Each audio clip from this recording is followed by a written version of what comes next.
নমস্কার বন্ধুরা, আশা করছি সবাই ভালো আছেন। আজকে আমি আপনাদের সামনে পরোটার একটা রেসিপি নিয়ে হাজির হয়ে গেছি। জলখাবারে আপনারা এই পালং পরোটার রেসিপিটা সার্ভ করে দিতে পারেন কিংবা ডিনারেও পরিবেশন করতে পারেন, সবার খুব ভালো লাগবে খেতে। তো চলুন শুরু করা যাক আজকের এই রেসিপিটা। দেখতেই পাচ্ছেন পালং শাককে আমি ভালো করে ধুয়ে এইভাবে আমি সেদ্ধ করে নিচ্ছি। কালারটা মোটামুটি চেঞ্জ হয়ে যাবে, ভালো করে নুন দিয়ে সেদ্ধ করে নিলাম।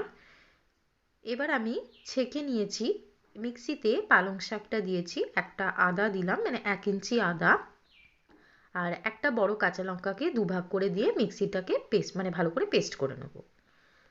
এবার আমি এখানে ময়দা নিয়েছি 2 কাপ। এর মধ্যে আমি মশলাগুলো অ্যাড করছি। দিয়ে দিলাম 1 টিস্পুন জিরে গুঁড়ো,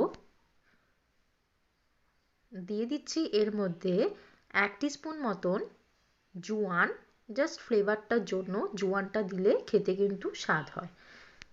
এবার এর মধ্যে আমি দিয়ে দেবো বাকি সমস্ত উপকরণগুলো একে একে।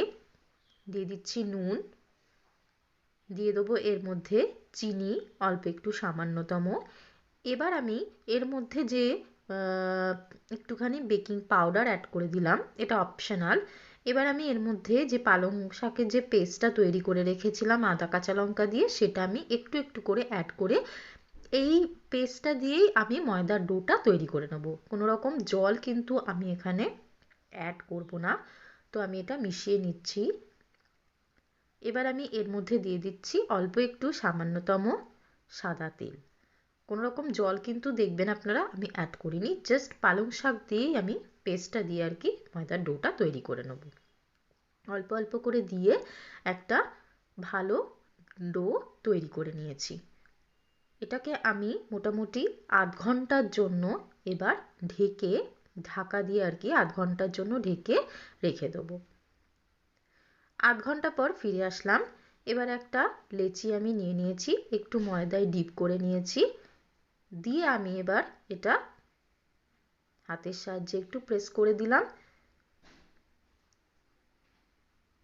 এইভাবে আস্তে আস্তে আমি প্রেস করে দিচ্ছি। এবার আমি বেলনা দিয়ে আর কি বেলে নেব। আমি আপনাদের দেখিয়ে দিচ্ছি, এইভাবে আমি বেলে নিচ্ছি। জলখাবারে আপনারা কিন্তু এই রেসিপিটা তৈরি করে দিতে পারেন। দেখতেই পাচ্ছেন আমার পরোটাটা রেডি হয়ে গেছে। এবার আমি এটা সেঁকে নেব। তাওয়া গরম হয়ে গেছে, আমি এবার একে একে এক একটা করে আর কি পরোটা দিয়ে দিচ্ছি। এটা আমি মানে একদম অয়েল ফ্রি বলবো না, অল্প একটু তেল দিয়ে করছি। এক পিঠ হয়ে যাবে, অপর পিঠটা আমি উল্টে দেবো। একটুখানি তেল দিয়ে ব্রাশ করে আর কি, আমি চামচের সাহায্যেই তেল ব্রাশ করছি, আপনারা ব্রাশের সাহায্যে করতে পারেন। যদি আমার চ্যানেলটা ভালো লেগে থাকে তাহলে অবশ্যই একটা লাইক শেয়ার সাবস্ক্রাইব করতে কিন্তু ভুলবেন না। দেখতেই পাচ্ছেন এক পিঠ হয়ে গেছে, আমি অপর পিঠটা উল্টে দিয়েছি। দেখুন দেখতেও কিন্তু অসাধারণ লাগছে। আমি এবার এটা উল্টে দিলাম। আমার পরোটাটা আর কি রেডি হয়ে গেছে। আমি এবার একে একে প্রত্যেকটা পরোটা তৈরি করে নেব। তৈরি হয়ে গেল আমার পালং পরোটা। আমি এখানে পেঁয়াজ আর চিকেন কষা দিয়ে পরিবেশন করে দিয়েছি। আমি এখানে চিকেন কষা দিয়ে পরিবেশন করেছি, আপনারা চাইলে জলখাবারে দই দিয়েও খেতে পারেন কিংবা অন্য কোনো তরকারি দিয়েও খেতে পারেন, সম্পূর্ণটা আপনাদের ইচ্ছা।